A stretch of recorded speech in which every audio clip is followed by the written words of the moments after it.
दर्शकों, द्वारका एक ऐसी प्राचीन धार्मिक नगरी है जिसे कभी भगवान श्री कृष्ण ने बसाया था। हिंदू धर्म में द्वारका को 7 सबसे प्राचीन नगरों में से एक माना जाता है। बाकी 6 नगर है मथुरा, काशी, हरिद्वार, अवंतिका, कांचीपुरम और अयोध्या।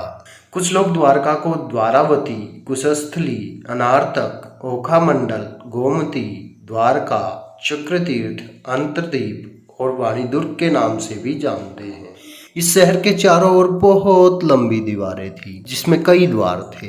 कई द्वारों का शहर होने की वजह से ही इस नगरी का नाम द्वारका पड़ा। परंतु अब भगवान श्री कृष्ण की मृत्यु के पश्चात अचानक ऐसा क्या हुआ कि ये पूरी नगरी जलमग्न हो गई। दर्शकों, आज की इस वीडियो में हम आपको बताएंगे कि कब, क्यों और कैसे डूबी भगवान श्री कृष्ण की नगरी द्वारका। नमस्कार दर्शकों, द राइट वे 108 पर आपका स्वागत है।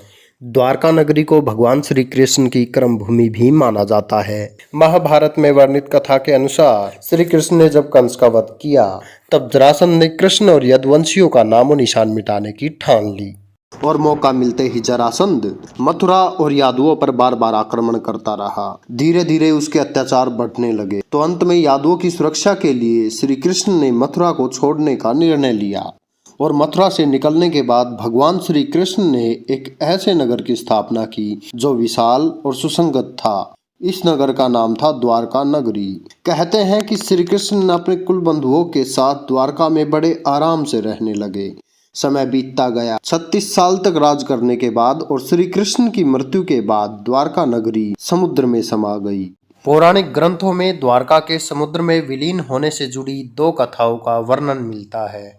पहला माता गांधारी द्वारा श्री कृष्ण को दिया गया श्राप और दूसरा ऋषियों द्वारा श्री कृष्ण पुत्र सांब को दिया गया श्राप। कथा के अनुसार महाभारत के युद्ध में कौरवों पर विजय प्राप्त करने के पश्चात जब युधिष्ठिर का हस्तिनापुर के राजमहल में राजतिलक हो रहा था तब कौरवों की माता गांधारी ने अपने 100 पुत्रों के वध और महाभारत के युद्ध के लिए श्री कृष्ण को दोषी ठहराते हुए श्राप दिया कि जिस प्रकार कौरवों के वंश का नाश हुआ है उसी प्रकार यदुवंश का भी नाश होगा। जबकि दूसरी कथा के अनुसार महाभारत के युद्ध के 36 वर्ष पश्चात द्वारका में तरह तरह के अपशगुन होने लगे। तब एक दिन महर्षि विश्वामित्र, कर्ण और देवर्षि नारद आदि द्वारका आए। वहां यादव कुल के नवयुवकों ने उनके साथ परिहास करने की सोची। इसके लिए वे श्री कृष्ण के पुत्र शाम को स्त्री वेश में ऋषियों के पास ले गए और कहा, ये स्त्री गर्भवती है, आप लोग बताइए कि इसके गर्भ से क्या उत्पन्न होगा।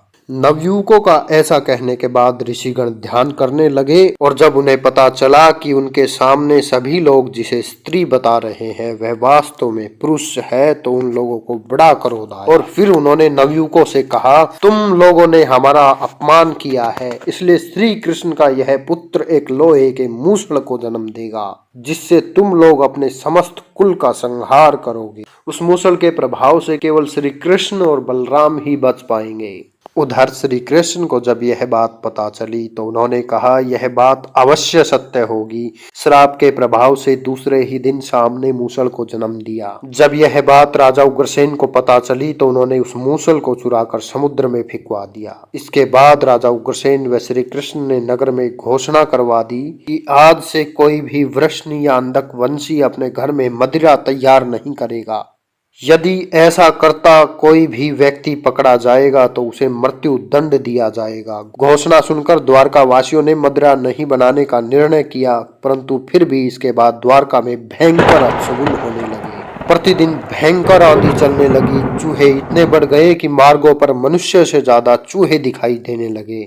उस समय यदुवंशियों को पाप करते हुए शर्म नहीं आती थी। उधर नगर में होते इन अपशगुनों को देख भगवान श्री कृष्ण समझ गए कि कौरवों की माता गांधारी द्वारा दिया गया श्राप सत्य होने का समय आ गया है। उन्होंने देखा कि इस समय वैसा ही योग बन रहा है जैसा महाभारत के युद्ध के समय बना था। फिर श्री कृष्ण ने यदुवंशियों को तीर्थ यात्रा करने की आज्ञा दी।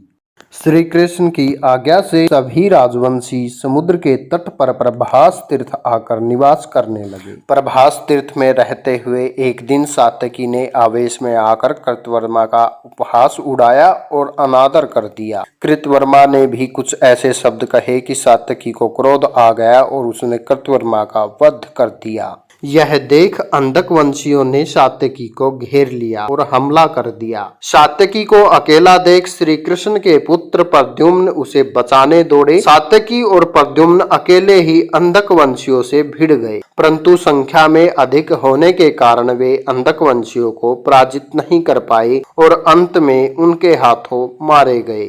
अपने पुत्र और सात्यकी की मृत्यु से क्रोधित होकर श्री कृष्ण ने एक मुट्ठी ईर का घास उखाड़ ली।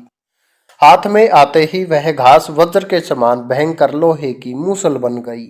जो कोई भी वह घास उखाड़ता वह भयंकर मूसल में बदल जाती। उन मूसलों के एक ही प्रहार से प्राण निकल जाते थे। उस समय काल के प्रभाव से सभी वीर मूसलों से एक दूसरे का वध करने लगे।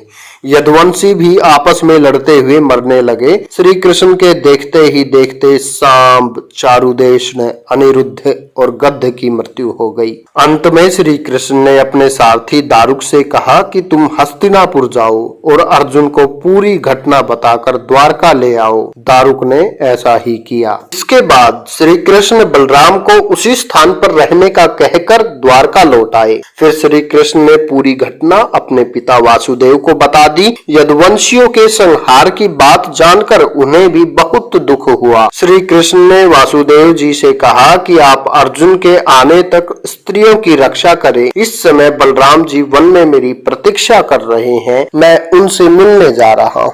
यह कहकर श्री कृष्ण बलराम से मिलने चल पड़े। वन में जाकर श्री कृष्ण ने देखा कि बलराम जी समाधि में लीन है। देखते ही देखते बलराम शेषनाग रूप में परिवर्तित हो गए और भगवान श्री कृष्ण से आज्ञा लेकर बैकुंठ धाम लौट गए। उधर बलराम जी द्वारा देह त्याग करने के पश्चात श्री कृष्ण वन में घूमने लगे। घूमते घूमते वे एक स्थान पर बैठ गए और कौरवों की माता गांधारी द्वारा दिए गए श्राप के बारे में सोचने लगे। देह त्याग की इच्छा से श्री कृष्ण ने अपनी इंद्रियों का संयमित किया और महायोग की अवस्था में पृथ्वी पर लेट गए। जिस समय भगवान श्री कृष्ण समाधि में लीन थे, उसी समय जरा नाम का एक शिकारी हिरणों का शिकार करने के उद्देश्य से वहां आ गया। उसने हिरण समझकर श्री कृष्ण पर दूर से ही बाण चला दिया। बाण चलने के बाद जब वह अपना शिकार पकड़ने के लिए आगे बढ़ा तो योग में स्थित भगवान श्री कृष्ण को देखकर उसे अपनी भूल पर पश्चाताप हुआ। तब श्री कृष्ण ने उसे आश्वासन दिया और परम धाम चले गए।